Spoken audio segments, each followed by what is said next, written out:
নমস্কার, সুস্মিতা ইজি রেসিপিতে সকলকে স্বাগত। আজকে আমার রেসিপি হচ্ছে পটলের দোরমা। অন্যরকম স্বাদে কিন্তু এই নিরামিষ পটলের দোরমা তৈরি করেছি। আশা করি সকলকে আমার এই রেসিপিটি ভালো লাগবে। তো আপনাদের কাছে একটাই অনুরোধ, এই ভিডিওটা পুরোটা দেখার। তো চলুন দেখে নিন আমি কীভাবে এই পটলের দোরমা বানিয়েছি। তো এখানে আমি 500 মতন পটল নিয়েছি, আর সেই পটলগুলো ভালো করে জলে ধুয়ে পরিষ্কার করে নিয়েছি। তারপর একটা ছুরির সাহায্যে এই পটলের উপরের খোসাগুলো এইভাবে পরিষ্কার করে নিচ্ছি। এইভাবে একে একে আমি সব পটলগুলো কিন্তু পরিষ্কার করে নেব। তারপর যে পটলের ওপরের দিকের অংশ আর নিচের দিকের অংশ থাকে সেটা অল্প করে বাদ দিয়ে দেব। তারপর একদিকে একটা মাথায় একটু ডিপ করে কেটে নেব, আর সেটা ফেলে দেব না, সেটা আমরা রেখে দেব। আর পটলের ভেতরের যে অংশগুলো আছে সেগুলো একটা চামচের সাহায্যে বের করে নেব। তারপর সেগুলো কিন্তু ফেলে দেব না, সেগুলো আমি পুর হিসাবে কাজে লাগাবো। তো এইভাবে সব পটলগুলো পরিষ্কার করে নেব, আর এই ভেতরের অংশগুলোকে বের করে রেখে দেব। তো দেখুন সব পটলগুলো কিন্তু এইভাবে করে নিয়েছি। তারপর যে ভেতর অংশগুলো ছিল সেগুলো দেখুন একটা কাঁচা লঙ্কা দিয়ে পেস্ট করে নিচ্ছি। ঝালটা আপনাদের ইচ্ছে মতন করবেন। তারপর এখানে কড়াই সাদা তেল দিয়ে দিলাম, আর সাদা তেলটা যখন গরম হয়ে আসবে তখন এই পটলগুলো আর পটলের যে মাথার দিকের অংশ আছে সেগুলো ভেজে নেব। তার আগে একটু লবণ হলুদ দিয়ে বেশ ভালো করে মেখে নেব। আর পটলের ভেতরের অংশগুলো কিন্তু লবণ হলুদ এইভাবে আঙুলের সাহায্যে মেখে নেব।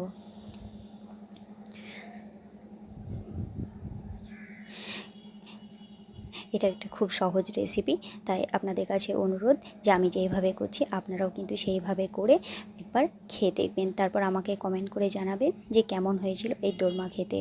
তো দেখুন আমি কড়াইয়ের মধ্যে সব পটলগুলো আর পটলের যে মাথাগুলো ছিল সেগুলো সব কড়াইয়ের মধ্যে দিয়ে দিলাম। তারপর মিডিয়াম আঁচে আমি একটা ঢাকনা দিয়ে 5 মিনিট মতন ঢেকে রেখে দেবো, যাতে পটলগুলো বেশ ভালো করে একটু রান্না হয়ে যায়। তাহলে এই অবস্থায় যদি রান্না করে নিই তাহলে কিন্তু দোরমাগুলো হতে বেশি টাইম লাগবে না। তখন গ্রেভিতে অল্প একটু ফোটালেই হয়ে যাবে।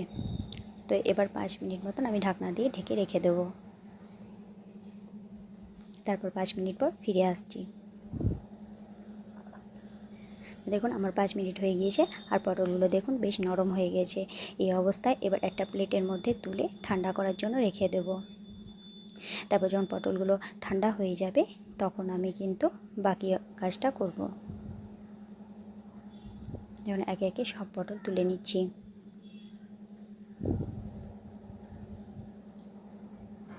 তারপর যে তেলটা অবশিষ্ট ছিল ওই তেলের মধ্যে আমি কিন্তু পুরটা তৈরি করে নেব। পটলের ভেতরে যে পুরটা থাকে সেই পুরটা আমি তৈরি করছি।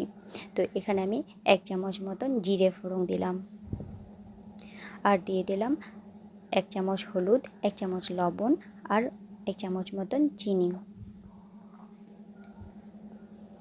তারপর এর মধ্যে যে আমি পটলের ভেতরের অংশগুলো পেস্ট করে রেখেছিলাম সেই পেস্টটা এই কড়াইয়ের মধ্যে দিয়ে দেব।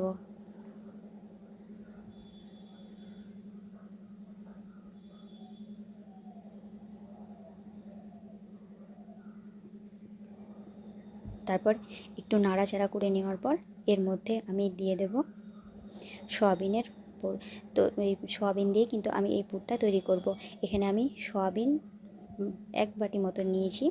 তো সয়াবিনগুলো আমি গরম জলে ভিজিয়ে রেখেছিলাম। তারপর ভিজে যাওয়ার পর জল ভালো করে নিংড়ে নিয়ে তারপর আমি মিক্সিতে পেস্ট করে নিয়েছি, আর সেই পেস্টটা 1 বাটি মতন এই কড়াইয়ের মধ্যে দিয়ে দিলাম।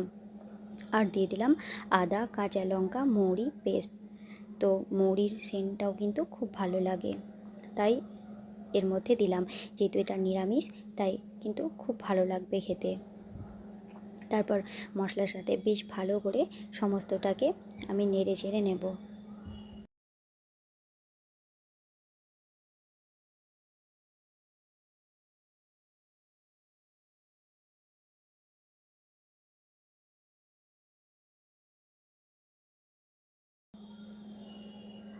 নারকেল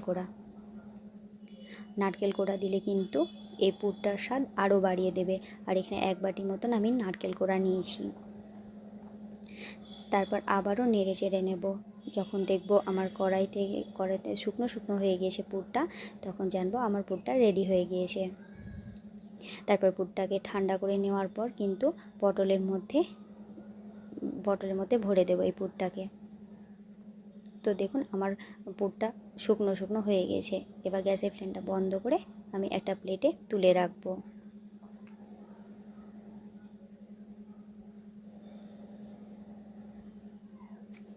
তো দেখুন একটা প্লেটের মধ্যে তুলে রেখেছি। তারপর পটলের ভেতরে এইভাবে পুরটা ভরে দেব। প্রথমে আমি চামচের সাহায্যে ভরছিলাম, কিন্তু দেখলাম না, আঙুলের সাহায্যে ভরলে একটু বেশ ভালো হবে। আপনারা আপনাদের সুবিধা মতন করবেন। তো দেখুন একটু বেশি করেই পুরটা ভরলাম, কারণ বেশি করে পুর ভরলে কিন্তু দোরমাটা খেতে খুব ভালো লাগে। তারপর যে মাথাটা ছিল সেই মাথাটা এইভাবে দিলাম, আর এই টুথপিকের সাহায্যে এইভাবে আমি গেঁথে দিলাম।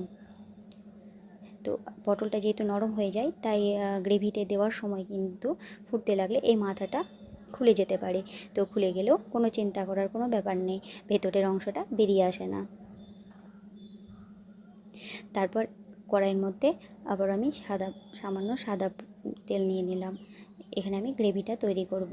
আর এখানে 1 চামচ মতন পাঁচফোড়ন নিলাম, দিলাম একটা শুকনো লঙ্কা। তারপর একটু নেড়ে চেড়ে নেওয়ার পর এখানে মাঝারি আঁচের একটা টমেটো কুচি নিলাম। তারপর টমেটোটা যাতে তাড়াতাড়ি নরম হয়ে যায় সেই জন্য এর মধ্যে দিয়ে দিলাম 1 চামচ লবণ, 1 চামচ হলুদ, 1 চামচ দিলাম আমি এখানে জিরে গুঁড়ো, ধনে গুঁড়ো, দিয়ে দিলাম কাশ্মীরি লঙ্কা গুঁড়ো আর ঘরের তৈরি মশলা। তারপর সমস্তটা ভালো করে নেড়ে চেড়ে নেব।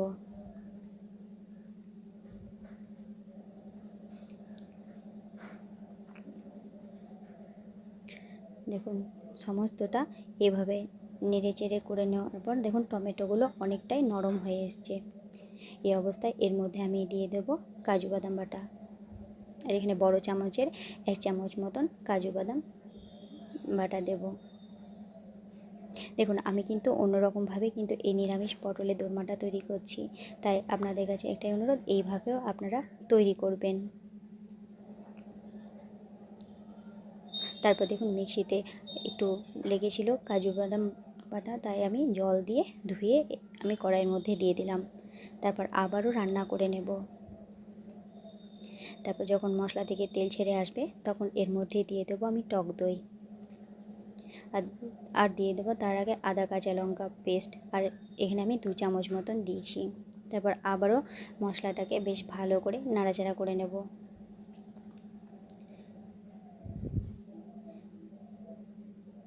তারপর নাড়াচাড়া করে নেওয়ার পর দেখুন এখানে আমি হাফ বাটি মতন টক দই নিয়েছি, আর সেই টক দইটাকে একটু ভালো করে ফেটিয়ে নেব। তবে আঁচটা কম অবস্থাতেই এই টক দইটা দেব, তার আঁচ বাড়া অবস্থায় দিলে কিন্তু এই দইটা ফেটে যেতে পারে। তারপর ভালো করে মিশিয়ে নিয়ে তারপর আমি আঁচটাকে বাড়িয়ে দেব মশলাটা বেশ ভালো করে কষানোর জন্যে।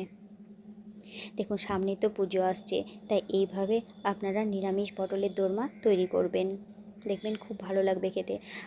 আর আমি এটাও বলবো যে বাড়ির সকলকে কিন্তু ভালো লাগবে খেতে। তো দেখুন মশলা থেকে তেল ছাড়তে শুরু করেছে, এই অবস্থা আমি দিয়ে দেব 1 চামচ গরম মশলা আর 1 চামচ চিনি, কারণ গ্রেভিটা একটু মিষ্টি মিষ্টি বেশ ভালো লাগবে। তারপর আবার একটু নাড়াচাড়া করে নেওয়ার পর এর মধ্যে আমি জল দিয়ে দেব, আর জলটা এখানে দেব 1.5 বাটি মতন। গ্রেভিটা আপনারা আপনাদের ইচ্ছে মতন করবেন, যেমনটা রাখতে চাইবেন। তো আমি এখানে 1.5 বাটি মতন জল দিয়ে দিচ্ছি। তারপর জল দিয়ে ভালো করে একটু নেড়ে চেড়ে নিয়ে আবারও 5 মিনিট মতন ঢাকনা দিয়ে ঢেকে রেখে দেব। আর দেখুন এখানে লঙ্কাটা তুলে ফেলে দেব।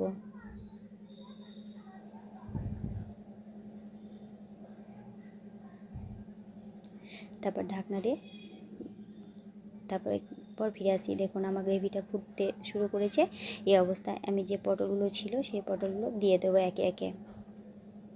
তারপর আবারও কিছুক্ষণ ঢাকনা দিয়ে ঢেকে রেখে দেবো 2 মিনিট মতন, কারণ আমার পটল তো রান্না হয়েই আছে, একটু গ্রেভিটা যাতে ভালো করে ঢুকে যায় সেই জন্য 2 মিনিট মতন অপেক্ষা করব। দেখুন 2 মিনিট পর ফিরে আসছি। দেখুন আমার গ্রেভিটাও রেডি হয়ে গিয়েছে। তো এবার আমি ওপর থেকে অল্প একটু নারকেল কোড়া দেব। আর দিয়ে দেব এখানে কাসুরি মেথি, কারণ কাসুরি মেথির সেন্টটা খুব ভালো লাগে। তারপর গ্যাসের ফ্লেমটা বন্ধ করে আমি এখানে 2 চামচ মতন ঘি দিয়ে দেবো। গ্যাসের ফ্লেমটা বন্ধ করেই আপনারা ঘিটা দেবেন, তাহলে ঘিয়ের স্বাদটা বেশ ভালো লাগবে। দেখুন আমি বন্ধ করে দিলাম। এবার 2 চামচ ঘি দিয়ে এবার আর সামান্য একটু কিশমিশ দেবো, দিয়ে নামিয়ে দেব। তারপর আপনাদেরকে পরিবেশন করে দেখাচ্ছি যে আমার দোরমাটা কেমন হয়েছে।